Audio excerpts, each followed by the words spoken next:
Assalamualaikum warahmatullahi wabarakatuh. Waalaikumsalam Waalaikumsalam warahmatullahi wabarakatuh.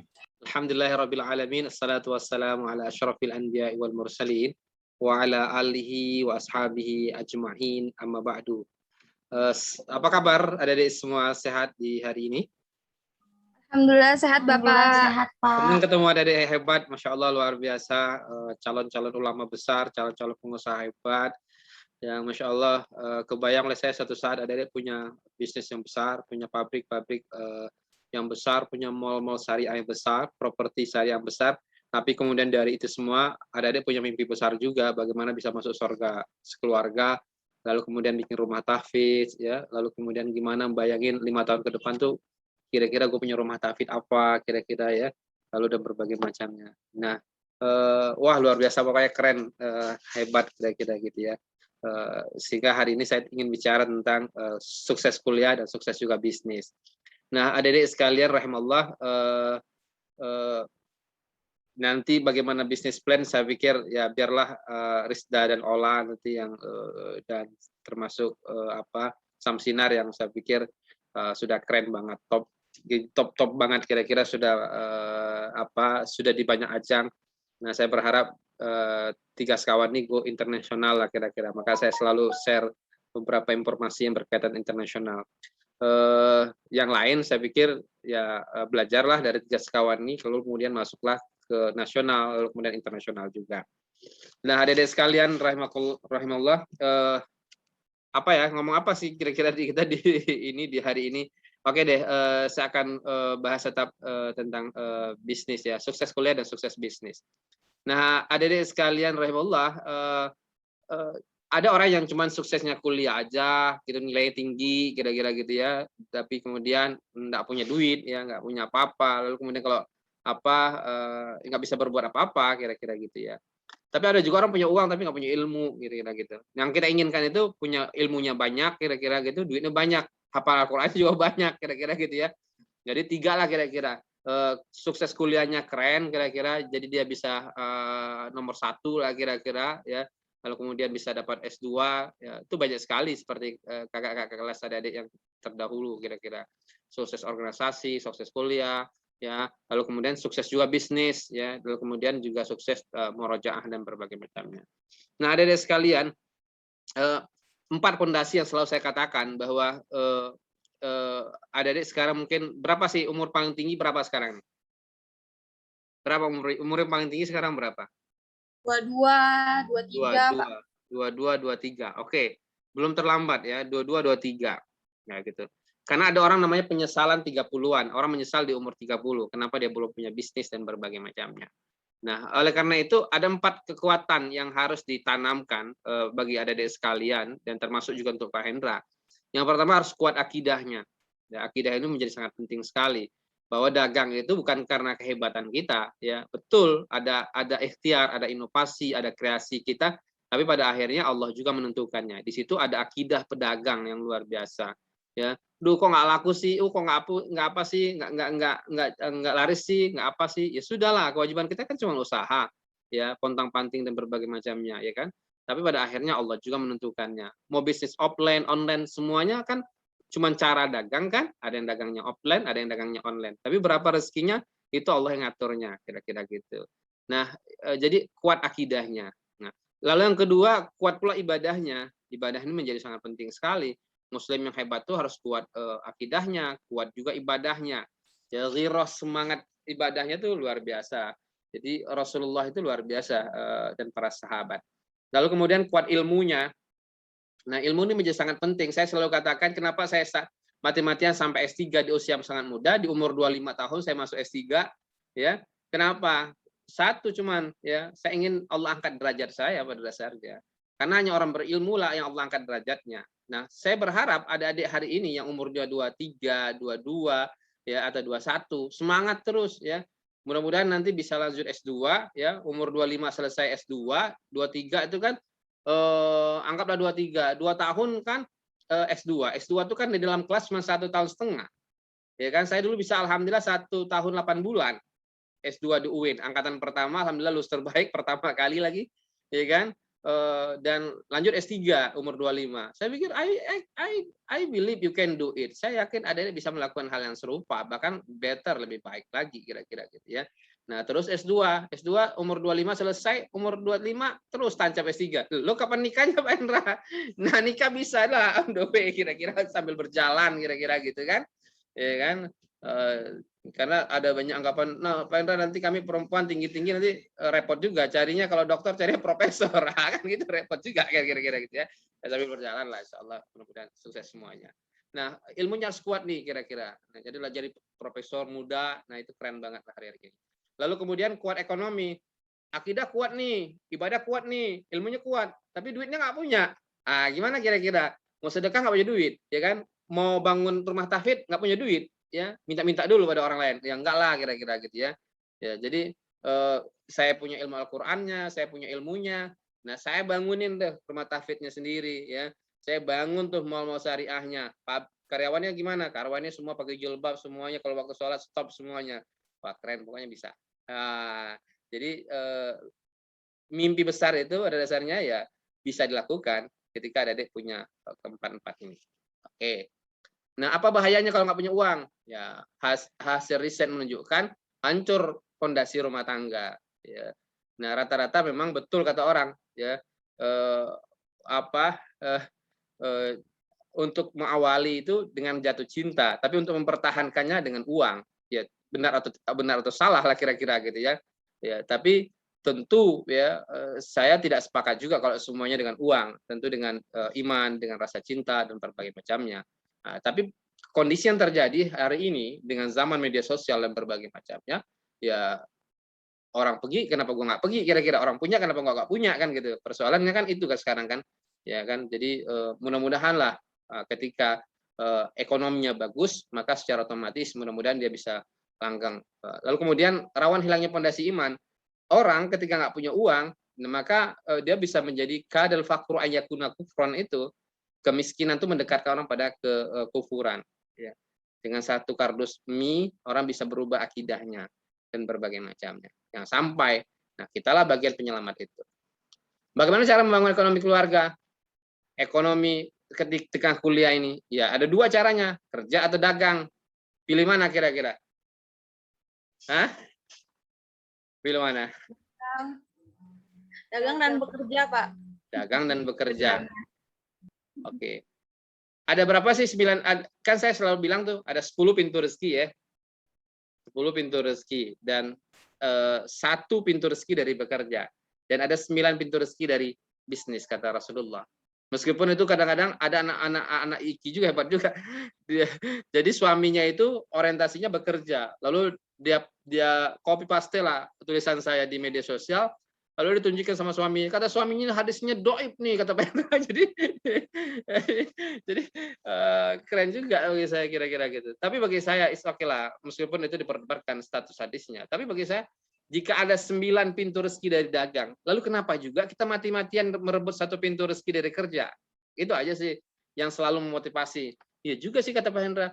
Jika ada 9 pintu rezeki dari dagang, dari bisnis, lalu kenapa juga kita mati-matian berebut 1 pintu rezeki yang kemudian harus antri dan berbagai macamnya. Nah, kalau bisa kedua-duanya, ya itu yang saya lakukan hari ini. Bekerja juga, ya. Lalu kemudian berdagang juga, ya 10 pintu rezeki. Dan mudah-mudahan, insya Allah, adik-adik juga bisa melakukan hal serupa. Kalau dibilang mana lebih cepat kaya, tentu daganglah. 3 yang selalu saya ajarkan kan, carinya pakai dagang, amankannya di emas, investasinya properti. Ya, yang dibalik tuh, carinya kerja, ya berapalah kerja, 2 juta ya 2 juta terus hatta da'iman abadan, ya 5 juta 5 juta lah hatta sampai kemudian ente demo lah kira-kira demo sama majikannya baru kemudian dinaikin, ya. Tapi kalau dagang hari ini boleh jadi nyusut, naik, turun dan berbagai macamnya, ya. Sama kemarin saya ketemu seorang pengusaha di Tanah Abang, 17 tahun dia merintis usaha, kemarin semua habis semua, ya. Jadi karena pandemi, ya. Jadi masya Allah luar biasa. Dia ngontrak tuh, saya bilang berapa kontraknya satu ruko? 600 juta, karena daerah strategis Tanah Abang itu kan. Wah, saya bilang gimana ngitungnya ya, 600 juta saya bilang ya. Kalau 60 juta aja saya bilang, satu hari harus 200.000 harus dicarikan ya. Berarti kalau 600 juta, wah, itu bisa bayangin kira-kira 2 jutaan berapa juta. belum lagi gaji. Tapi begitulah namanya bisnis kira-kira. Ya, jadi pandemi ini masya Allah luar biasa. Ada yang bertahan, ada yang hancur, ada yang dan berbagai macamnya. Ada juga yang dipecat dari kerjaan lalu kemudian coba-coba dagang kuliner, ternyata dengan online keren juga. Wah, sekarang jadi tajir banyak juga yang begitu gitu kira-kira. Oke. Nah, 10 sahabat Nabi yang menjamin masuk surga, kulluhum hampir semua mereka lah pedagang. 7 diantaranya adalah pedagang. Jadi bagi saya ini luar biasa lah. Ya, siapa sih yang ada diidolakan? Kalau saya sih, kalau tanya siapa idolanya Pak Hendra? Abdurrahman bin Auf. Kenapa Abdurrahman bin Auf? Iya dong. Bayangin, ya selain Rasulullah ya, Rasulullah tentu idola kita bersama ya. Tapi kalau sahabat Nabi yang didolakan bagi saya Abdurrahman bin Auf. Kenapa Abdurrahman bin Auf? Ya kebayang sih ketika diajak oleh Rasulullah hijrah ke Madinah, dia punya dagangan tapi semuanya ditinggalin. Dia yakin betul yang ngasih duit itu Allah. Sampai di Madinah dikasihanin tuh. Abdurrahman nanti kan punya bakat dagang tuh. Kata Sa'ad bin Rabi, ambil nih sebagian hartaku untuk dagang lagi. Dan pilih satu di antara istri. Kira-kira ada nggak hari begini orang mau ngasih istri, ngasih barang dagangan? Nah, begitu hebatnya kaum Ansor kira-kira gitu ya. Nah, namanya Abdurrahman bin Auf nggak mau juga punya izzah lah, kita punya kemuliaan lah, punya harga diri lah dia. Apa harga dirinya? Dia mengatakan nggak mau lah dikasih cuma-cuma, ya. Karena orang dikasih cuma-cuma itu resikonya nanti ketika dia berhasil merasa berhutang budi, itu berat banget itu. Kalau nggak berhasil, ya kalau nggak berhasil itu dihina, jadi berat juga. Jadi ini pelajaran lah bagi kita kira-kira. Nah, apa yang terjadi kata Abdurrahman bin Auf, tunjukkan di mana letaknya pasar. Akhirnya tunjuklah namanya pasar Bani Qainuqa.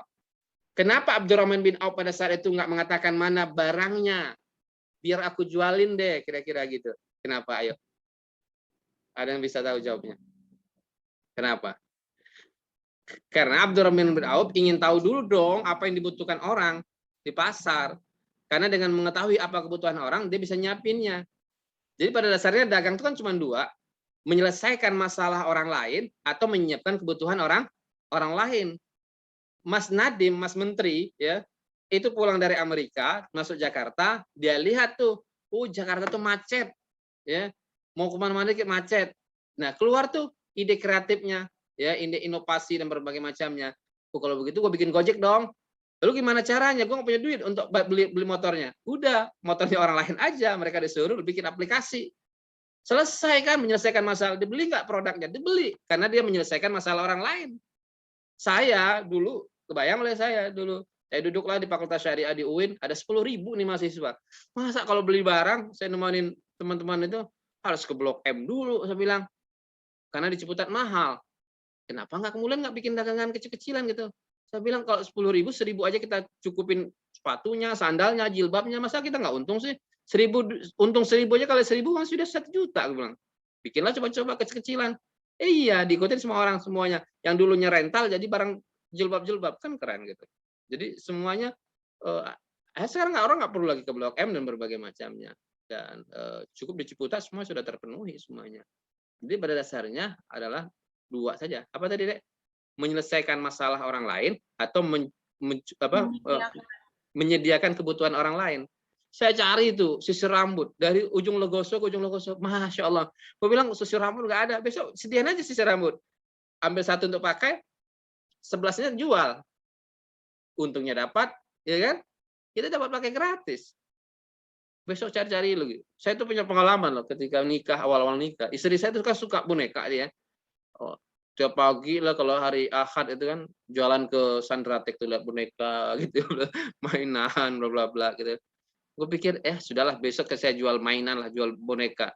Nah akhirnya istri saya kan bosan sendiri di rumah, banyak boneka, penuh kan boneka kan gitu, kira-kira kita dapat untung, nah kan gitu. Jadi begitu caranya kita dapat untung dan berbagai macam. Siapkan aja kebutuhan orang lain. Nah saya pikir itu ya, ada banyak lagi sahabat-sahabat Nabi yang bisa ada contoh, Utsman bin Affan, Abu Talha dan berbagai macam. Oke. Nah, ini saya pikir nanti bisa banyak sekali data-datanya, berapa sih kekayaan. Nah, rata-rata sahabat Nabi ini menarik, adik-adik sekalian. Gaya hidupnya itu sederhana, tapi omset dan asetnya luar biasa. Kapan kita ketahuannya? Ketahuannya ketika dia sudah mati. Nah, kita rata-rata ketahuannya hutang kita ketika sudah mati, baru ketahuan, orang itu berhutang. Gaya hidupnya luar biasa. Nah, itu ya. Jadi dua pada dasarnya adalah giat berusaha, dan yang kedua berhemat. Dua itu aja sih pada saat kuncinya. Jadi giat berusaha dan hemat. Ya, contohlah sederhana, siapa misalnya adik-adik sukai misalnya Pak Khairul Tanjung misalnya punya Trans Studio misalnya. Itu dia mengatakan ketika masih muda itu tidurnya hanya berapa jam sampai hari ini kira-kira. Saking giatnya semangatnya berusaha. Nah, bayangin seorang milioner seperti Khairul Tanjung aja, masya Allah luar biasa. Padahal dia tidak terlahir dari anak seorang pengusaha, anak tukang singkong dia bilang kan gitu dalam bukunya kan. Jadi gitu, nggak ada yang mustahil, tidak mustahil deh. Ya, artinya orang kaya itu bukan berarti dia harus terlahir dari orang kaya juga, tidak. Gitu. Oke. Rasulullah. Oke. Nah, 10 inspirasi saya pikir yang bisa ada di inspirasi adalah karena ada di perempuan adalah Khadijah binti Khuwailid lah bagi saya. Ya, dialah ibunya kaum entrepreneur perempuan itu. Yang masya Allah luar biasa bagi saya. Kenapa? Dia bisa mempekerjakan orang-orang anak-anak muda Arab itu masya Allah luar biasa kan. Jadi masya Allah lahirlah dari IIKI anak-anak muda perempuan yang hebat ya, dan mulai sekarang ya harus kemudian merintis dan berbagai macamnya lalu memulai gitu. Nah, adik-adik sekalian, adik-adik itu mimpinya kalau masih menjadi pekerja, bagi saya mimpi zaman kolonial mah. Kalau zaman anak generasi milenial mimpinya harus dagang, harus jadi pengusaha. Coba adik-adik bayangin, adik-adik itu termasuk generasi mana ya adik-adik sekalian ya? Hah? Adik-adik itu termasuk generasi yang mana nih? Generasi Z, Gen Z atau post Gen Z? Lahirnya berapa sih? 2012. 97 sampai 2012, Pak. Oh, berarti Gen Z ya. Ini jumlahnya adik-adik terbesar loh di Indonesia hari ini. Ya, 27,94%. Nah, kalau Pak Hendra lahirnya yang di Gen Gen X ini ya. Jadi Gen X gitu ya. Bukan milenial, kolonial. Jadi masa lama kira-kira gitu ya. Nah, kalau ini wajar deh, Bobby Womer, Gen X itu mimpi mereka jadi pekerja kantoran kan keren dan berbagai wajar. Kalau ada sudah masanya adalah bisnis ya dan berbagai macamnya. Kenapa? Kalau saya dulu dagang di Ciputat paling yang beli orang Ciputat. Kalau sekarang generasinya adik-adik ini dagang di Ciputat yang beli orang Arab, yang beli orang Singapura, yang beli orang Malaysia dan berbagai macamnya. Masya Allah luar biasa. Sudah lintas benua loh dek, seluruh dunia aksesnya. Masa adik-adik nggak tertarik? Coba Shopee, maaf seperti saya sebut aja Shopee gitu ya. Ada tinggal daftar Shopee, lalu kemudian bla bla bla bla bla. Akhirnya ada sudah punya toko di Shopee, ya kan? Begitu juga yang lainnya. Lalu apa kemudian yang bikin ada sulit untuk kemudian berinovasi dagang dan berbagai macamnya, ya kan? Jadi luar biasa. Apalagi semua Lazada apa ya, marketplace yang luar biasa. Jadi ya dua aja pada dasarnya, jualan atau jualin kan ya, jualan atau jualin. Jualan itu jual produk sendiri, bikin produk lah gitu kan, jualan gitu. Banyak tuh anak IKI itu banyak loh, murid-murid saya yang di IKI baik di UIN, terutama di IKI saya sebut aja lah, itu banyak yang punya toko di Tamrin City itu. Kadang-kadang saya ketemu di Tamrin City dan berbagai macamnya ya. Waktu yang sudah punya pabrik tekstil dan berbagai macamnya, perempuan ya, alumni IKI Hafizul Quran. Masya Allah luar biasa. Ada lagi satu lagi yang di anaknya Kiai gitu ya di Cirebon apa di mana sih saya itu. Sampai hari ini saya Masya Allah luar biasa itu. Waduh luar biasa. Makasih Pak Indra dulu sudah semangatin saya dulu ketika kuliah di IKI. Nah alhamdulillah hari ini dia jadi pengusaha yang luar biasa. Sambil ngurus anak, sambil ngurus pesantren gitu ya. Masya Allah luar biasa. Ada lagi di Makassar itu. Anak syariah juga dulu. Masya Allah. Saya kasih dulu teorinya 3 itu. Ya, cari pakai dagang, amankan di emas, saya bilang, lalu investasinya di properti. Oh dia terapin tuh. Alhamdulillah Pak Hendra sekarang aku punya emas banyak, punya properti sekarang Pak Hendra. Wah, keren saya bilang. Jangan beli mobil itu nyusut. Tahun pertama 20%, tahun kedua 50%, 60% tuh. 5 tahun ke depan 5 tahun 60% nyusut. Tapi gengsi sih kalau beli mobil itu. Tapi nyusutnya 60% loh dari sekalian. Ya, jadi saya pernah mobil beli berapa, jual berapa. Gitu. Nah, yang paling bagus properti, karena properti itu naiknya 30% per tahun. Emas itu rata-rata 20%. Sedangkan taruh uang di bank cuma 7%. Taruh uang di pasar modal sekitar 12%. Nah, jadi wajar Rasulullah dan para sahabat kaya deh itu. Nah, gimana caranya Pak Hendra? Caranya 3 lah. Ya, dapat uang itu kan 3 caranya. Yang pertama untuk makan aja, konsumsi kan. Kalau konsumsinya terpenuhi, disimpan. Kalau simpan juga terpenuhi juga, baru investasi kan. Jangan langsung loncat dari dapat uang langsung investasi, nggak makan terus nggak nyimpen, terjadi hal-hal hilang semua, loss. Gitu. Oke ya.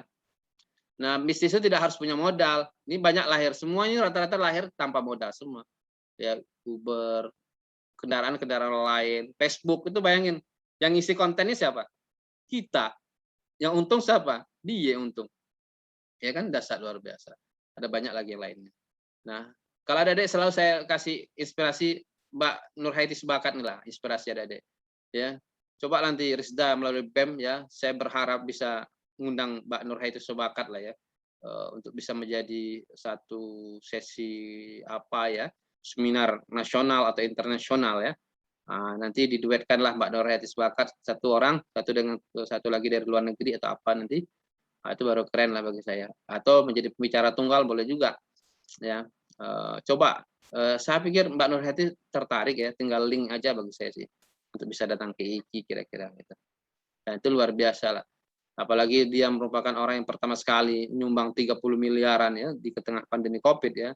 Nah, saya pikir adik-adik satu adik-adik sama perempuan ya. Lalu sama-sama lahir dari santri ya. Dia ini kan santri di Padang Panjang itu kan. Lalu kemudian masuk ke ITB ya. Bagi saya ini dasar lah. Patut untuk ditiru lah, artinya Khadijah modern lah bagi saya. Punya pabrik yang luar biasa, naik turun dan berbagai macam. Yang konsepnya selalu saya ikuti adalah 5P itu kan, pertolongan Allah kan yang kelima itu. Saya pikir itu. Mas Mono, oke, pakai sukses. Nah, sukses itu ya harus punya mimpi lah. Saya selalu katakan sama adik-adik sekalian, harus punya mimpi. Harus punya mimpi. Sebentar saya akan berubah. Karena yang pada dasarnya adalah harus punya mimpi adik-adik sekalian. Kalau nggak punya mimpi ya gimana? Ya kan? Jadi harus punya mimpi. Mimpi itu namanya adalah target kita adik-adik sekalian. Coba saya buat. Nah, adik-adik sekalian coba. Nah, kita harus punya mimpi. Mimpi itu adalah sebuah target gitu ya.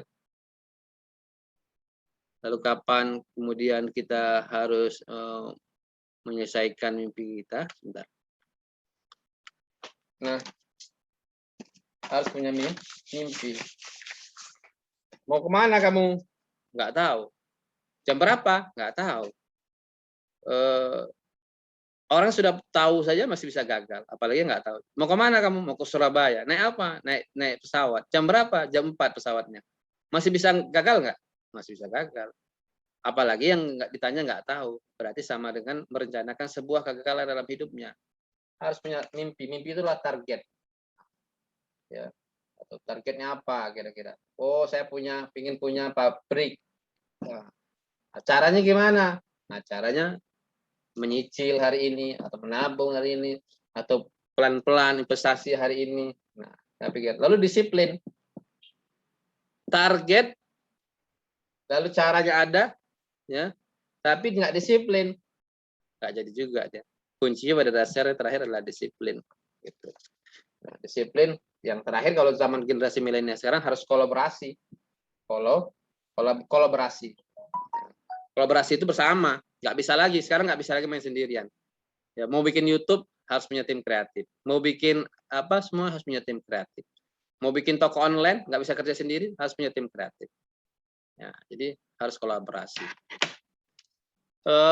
Jangan menunda-nunda ya. Kapan? Hilangkanlah 2 dari rumus hidup kita itu. Apa yang selalu saya katakan di kelas? Apa? Tapi dagang yuk. Tapi gimana ya? Nanti apa kata jamaah gua kira-kira gua dagang kira-kira gitu kan? Tapi apa kata dunia kira-kira gitu ya? Udahlah nggak usah pakai tapi. Bismillahirrahmanirrahim.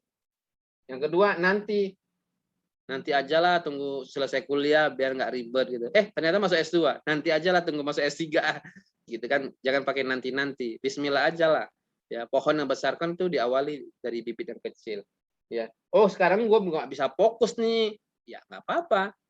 Yang penting sudah berjalan. Ya. Persoalan fokus nanti kira-kira. Sekarang kan sambil kuliah nih, sambil murojaah. Oke deh.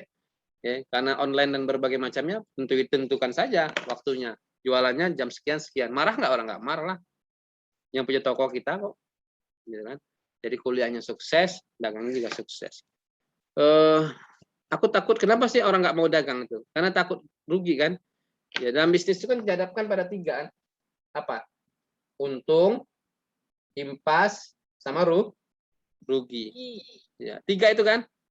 Nah, kenapa orang takut dagang, takut bisnis? Karena takut rugi. Nah, takut impas balik modal aja. Maunya untung. Kalau mau untung ya jadi pekerja aja. Ya. Saya masih ingat pekerja itu ada P14 kata orang. P14 itu pergi pagi-pagi, pulang petang-petang, pendapatan pas-pasan, pantat pegal-pegal, pala pusing-pusing. Gitu P14 jadi gitu kan. Gitu. Enak jadi bos. Makanya iklannya tagarnya Shopee itu sekarang apa? Jadi bos dari rumah, apa jadi pengusaha dari rumah itu tagarnya itu kan? Itu kan ada tagarnya. Jadi pengusaha dari rumah kan? Jadi pengusaha dari kampus lah, kan keren dia. Nah, itu. Lalu kemudian saat rugi jangan putus asa. Ya wajar lah namanya bisnis kan, kadang-kadang rugi, untung biasa lah. Nah, Pak Hendra kalau rugi gimana? Kalau rugi bayangkan itu adalah biaya belajar. Waktu ada itu masih panjang, ya kan? Jatuh bangun lagi, jatuh bangun, jatuh bangun. Tapi kalau orang sudah tua, ya itu jatuh nggak bangun-bangun lagi, ya. Jadi jarib, cobalah takun arifan. Hampir semua orang kaya saya tanya, dia tidak pernah menanyakan saya kaya nggak ya. Yang dia bayangkan adalah melangkah. Tapi kita selalu bertanya kaya nggak gue kan nanti kalau buka toko. Bukan itu pertanyaannya, melangkah aja lah. Ya, melangkah. Orang belum melangkah kok bertanya kaya, gimana ceritanya? Ya, melangkah aja dulu. Mulai aja lah dagang satu, kaos kaki aja lah, dagang kaos kaki kan. Beli kaos kaki di mana di Tanah Abang ya. Kaos kaki gitu. Kalau malas beli di toko Pendra itu murah kan. Habis itu jual lagi lah di online, lebih murah. Untung 5.000 aja nanti sudah bisa bersaing dengan toko lain gitu kan. Jepret gitu, foto apa gitu. Udah gitu-gitu aja. Laku kaos kaki, nanti buka lagi toko apa gitu, toko bros, laku lagi buka toko apa, jilbab, laku lagi buka toko apa, keren komplit semua, baby shop atau apa gitu. Nah, pokoknya keren. Oke. Nah, kenapa orang kaya banyak usaha tapi kok nggak kaya? Karena dia gaya hidupnya, ya. Jadi kalau ada untung itu menabung, ya, dan bersedekah. Nah, inilah bagi saya kunci sukses itu. Yaitu amalkan 3 lah, rajin baca Al-Quran, rajin sholat, rajin sedekah, itu pertolongan Allah. Jangan tutup pintu rezeki dengan dosa, ya. Selalu kerja keras, selalu jujur, jangan malas, sabar, pasti ada kemudahan dan keberuntungan. Saya gitu. Lalu ya ini selalu saya sampaikan di IIK itu, generasi ada itu generasi terbaik. Kalau mau terbaik itu 3, Al-Quran terus menjadi pedoman hidupnya, akhlaknya bagus, hidup bermanfaat. Hidup bermanfaat itu harus punya ilmu, harus punya bisnis. Kalau ilmu aja nggak punya bisnis, gimana caranya? Mbak, aku minta sedekah duitnya Mbak, nggak ada, kasih ilmu aja lah ya, nggak bisa juga dong. Ilmu, orang minta ilmu kasih ilmu, orang minta uang kasih uang. Nah, habis itu dakwah, semangat meneruskan dakwahnya Rasulullah. Nah, itulah ada akan menjadi generasi terhebat nanti. Nah, sekarang kita lihat misalnya sekarang sinergi, kolaborasi lintas lembaga. Ini programnya Connect ya, Komite Nasional Ekonomi Syariah. Ini perpaduan ya antara perguruan tinggi, industri ya, asosiasi dan berbagai macamnya. Ada yang bisa mengembangkan beliau ini. Nah, kembali pada digital tadi, ya, perkembangan ekonomi syariah Indonesia di tingkat global itu Masya Allah luar biasa ya. Nah, ini data terbaru di 2021, jadi ada yang bisa lihat kira-kira. Lalu kemudian ekosistem ekonomi keuangan syariah, saya pikir sosial finance dan bermacam, oke, saya lewatin. Nah, inovasi ini yang kaitannya dengan tema kita di hari ini. Inilah inovasi digital untuk meningkatkan inklusi keuangan syariah. Jadi adik-adik bisa bayangin ya, semuanya sudah digitalisasi semua adik-adik sekalian. Ya, sampai di masjid pun orang mau infak pakai digital, barcode, gitu kan. Saya hampir 2 minggu ini, mungkin hanya banyak mall saya kunjungi kira-kira di 2 minggu ini. Hampir semuanya saya makan di banyak tempat sekarang itu tidak lagi mana Mbak menu-menunya, saya mau lihat, tidak. Ambil handphone, barcode, sudah tinggal pilih, send, langsung sudah terpesan semuanya. Saya pikir satu tempat makan aja, hampir semua tempat makan, ya kan? Nah, itu menunjukkan bahwa sudah berkembang digitalisasi, sudah ditinggalkan orang semuanya sistem lama itu. Ya, di mana aja. ya kan? Termasuk kita masuk ke tempat-tempat tertentu ya. Bayangkan Ancol aja lah. Ancol dulu harus kita beli tiket di situ. Sekarang masuk Ancol harus pesannya pakai online semuanya. Nggak mau terima cash di situ. Nah, itu menunjukkan bahwa semuanya sudah berubah. Dan adik-adik harus memanfaatkan itu. Ya. Jadi ini luar biasa. Nah, adik-adik harus melihat juga bagaimana plannya ekonomi syariah di Indonesia itu. Karena adik kan hukum ekonomi syariah nih. Ya. Adik-adik perhatikan. Ini plan yang dibuat oleh Komite Nasional Ekonomi Keuangan Syariah. Nah, di tahun 2023 ini, coba Dede perhatikan, di tahun 2003 ini apa mimpinya Indonesia itu? Akan menjadi pencapaian ya inisiatif berfokus pada terciptanya ekosistem digital. Nah, Dede bayangin ekosistem digital itu sekarang aja 2021 semua sudah digital. Nah, 2023 ini ke depan itu secara syariah semua ekosistemnya adalah digital dengan pemanfaatan ya teknologi informasi. Jadi ini Masya Allah luar biasa. Nah, disinilah adik-adik bisa dagang, bisa apa saja memanfaatkan digitalisasi ini. Ya, termasuk apa yang dibuat oleh Rizda sama Ola sama Samsinar itu dengan program yang mereka buat itu luar biasa bagi saya. Ya, dan itu dahsyat luar biasa memadukan digitalisasi, ya Al-Quran ya, dan berbagai macam. Nah, cobalah adik ke depan coba Bang. Nah, ini kita lihat sinergi industri keuangan syariah, keuangan sosial syariah untuk mendukung UMKM dengan ekosistem digital tadi. Nah, ini kebayang loh dari ke depan ya, semuanya ekonomi syariah nih berpadu semuanya nih. Lalu pertanyaannya, the question mark, pertanyaan sederhana oleh Hendra Khalid di hari ini untuk adik-adik yang masih umur 2-3 tahun. Lu mau ngapain sih, men? Mau jadi penonton? Mau cuman belanja? Habis itu kirim-kirim Shopee, kirim-kirim Gojek gitu. Enggak zamannya. Nih, masuk nih di dalam ini nih. Ya, dengan bekal Al-Qur'an yang ente miliki di IIKI, dengan bekal ekonomi syariah, ente masuk pelan-pelan dari hari ini. Ya. Ente rubah di Indonesia. Ya, ente masuk dengan ilmu Al-Qur'an yang Allah berikan pada ente semua itu. Ente itu lebih hebat loh dibandingkan anak-anak UIN, anak berbagai macamnya. Kenapa? Al-Qur'an loh. Ya, ente tahu nggak bahwa kata Allah ya, Masya Allah itu luar biasa ya. Ente itu ahlullah, keluarga Allah di muka bumi karena ente punya Al-Quran. Jadi satu 30 juz, ada yang lain lagi 30 juz juga banyak di kelas-kelas itu, 18 juz. Ente itu ahlul Quran, ya. Nggak punya bisnis pun sudah hidup, apalagi punya bisnis, nah, keren banget kira-kira gitu kan. Tidakkah ente ingin menggenggam dunia ini, genggam dunia ini, jadi yang terbaik. Singkat loh, 60 sampai 70 tahun kita hidup kok. Ya. Jangan biarkan waktu terus berjalan. Ya. Ketahuilah adik-adik sekalian. Ya. Anak-anak muda lah yang dulu yang merebut kejayaan Islam. Ya. Mereka umurnya pada saat itu berapa? 20 tahunan. Ya. Nah, adik-adik sekarang 21, 22, 23. Rebutlah ini. Jadilah pemain besar situ. Jadilah. Ya. Mau jadi pejabatnya boleh, tapi menjadi pemainnya juga akan lebih hebat lah bagi saya. Ya. Jangan sudah berpikirnya. Saya dulu mungkin karena tidak ada dosen saya menyemangati saya. Ya.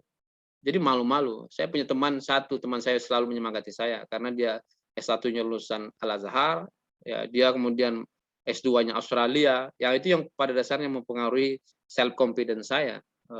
Saya bisa ketemu dengan banyak orang, menteri dan berbagai macam, bagi saya biasa saja. Ya gitu. Jadi kita harus punya teman dekat yang punya self confidence bahwa sama saja lah kira-kira. Ya. Jadi saran saya adik mulai hari ini mulailah ya melangkah ya digitalisasi ini di genggaman kita, Masya Allah luar biasa. Apapun sekarang pakai digital. Nanti akan saya lihatkan bagaimana perubahan itu. Nah, juga kita lihat gambaran di dunia ini ya apa yang bisa adik lakukan sekarang nih melihat itu. Adik bisa bisnis makanan halal. Itu luar biasa belanja ini sampai 1,17 triliun ya. Nah ini 2018 ya. Makanan halal ini luar biasa.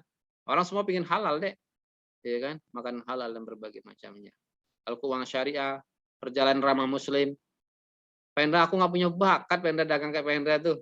Aku punya bakatnya cuma jalan-jalan, suka traveling kayak Asmana dia gitu. Bisa nggak Pendra? Bisa. Saya tuh diajarin dek sama anak teman-teman travel tuh. Usendra mau nggak bikin program jalan-jalan sambil belajar ekonomi syariah sama Usendra? Banyak banget yang begitu tuh. Gratis, bisa ke seluruh dunia. Modalnya cuma ngobrol aja gitu. Suatu saat dibutuhkan juga adik-adik. Ya, jalan-jalan ke Korea sambil belajar Al-Quran sama Rizda, Samsina, dan Ola. Keren nggak sih? Free, gratis. Wah, luar biasa adik-adik. Jalan-jalan ke Jepang, Sakura. Wah, keren. Ya, jadi itu jadi nilai. Biasanya travel itu misalnya gini, dapat 10 orang gratis satu atau apa. Duitnya dapat, ilmunya dapat, dan semuanya dapat. Ya kan? Umroh bisa gratis. Ya gitu kan. Lalu apalagi misalnya nih, busana saya pikir sudah banyak lah. Ya, di kelas-kelas kita juga sudah banyak sudah menerapkannya. Di IKI itu sudah banyak saya lakukan lah. Lalu produk farmasi, obat-obatan. Ya, bayangin sekarang tuh. Kita tuh negara muslim terbesar di dunia. Tapi produk halal farmasi itu siapa yang megangnya? Thailand ya, dan berbagai macamnya. Ya. Jadi halal terbesar produsen halal terbesar itu adalah seperti Brazil dan berbagai macamnya. Jadi tentu menjadi PR juga bagi kita. Tapi konsumen muslimnya kita gitu kan. Media dan rekreasi dan berbagai macamnya. Nah, perkembangan keuangan syariah ini per hari ini 2021 Oktober ini data terakhir ya. Ini Masya Allah luar biasa. Ini sudah masuk semua zakat, wakaf, dan berbagai macamnya. Ada adik sekalian, berapa ekonomi syariah? 90% masih haram loh, Dek. 10% cuma kita menguasai. Ya, 10% loh, Dek. Berarti 90% masih yang haram. Gitu. Ini tugas berat bagi adik-adik. Tapi saya pikir bersama Allah, bersama Al-Quran tidak ada yang berat. Dunia ini kan miliknya Allah, Pak. Bank juga sekarang sudah bergeser dari bank menjadi bank digital, lebih hemat. Kantornya cuma satu di Jakarta, tapi yang lainnya digital semua. Nih, ini namanya apa deh? Gaya era ekonomi. Nah, ekonomi, ya, elektronik. Jadi ini Masya Allah. Ini Republika hari ini. Jasa pembayaran semua digital di Asia Tenggara. Ekonomi internet Asia Tenggara berdasarkan sektor juga digital semuanya. Lu ngapain juga kemudian ada tidak mengambil potensi ini? Yuk ambil potensi. Semua orang tentu bisa menjadi pengusaha, mempunyai bisnis yang dapat berkembang, menjadi bisnis yang besar, tidak peduli apapun latar belakang pendidikan maupun tingkat sosialnya. Menjadi pengusaha muda sukses adalah impian setiap orang. Anda adik-adik pasti bisa menjadi pengusaha sukses sama seperti seorang bayi yang pasti dan dapat berjalan. Dan selamat mencoba, sampai sukses, sampai jumpa insya Allah di konferensi digital trainer. Insya Allah. Tahun berapa ya? Tahun 2025 ya. Keren-keren. Saya pikir ketemu dari pengusaha-pengusaha hebat dari IKI. Thank you. Silakan follow semua Instagram dan berbagai macamnya. Oke, thank you. Makasih. Silakan. Semoga bermanfaat. Yang paling penting apa itu business plan? Business plan itu adalah merencanakan sebuah bisnis. Ya tentu ada harus tahu apa sih yang mau dijual, produknya apa, tempatnya di mana, kapan, bagaimana, itu namanya business plan. Ya, kenapa harus punya plan? Ya harus punya plan dong. Kalau nggak punya plan, merawang-rawang dong. Kapan, gimana nggak ketentu. Jadi harus diprogramin. Oke, plannya gimana Pak Endra? Sesuaikan dengan hobi.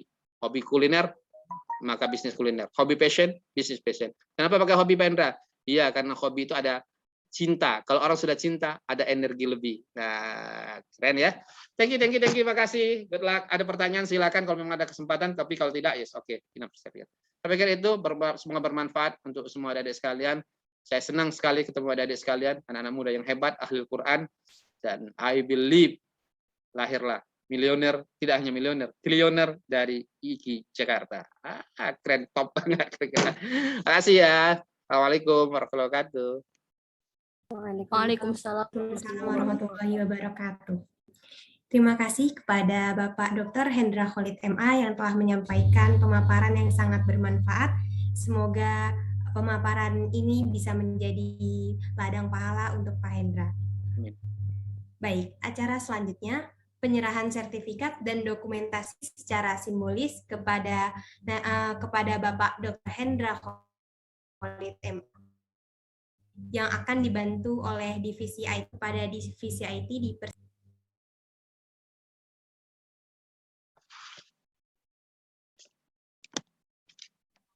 Terima kasih banyak ya Pak Hendra sudah meluangkan waktunya.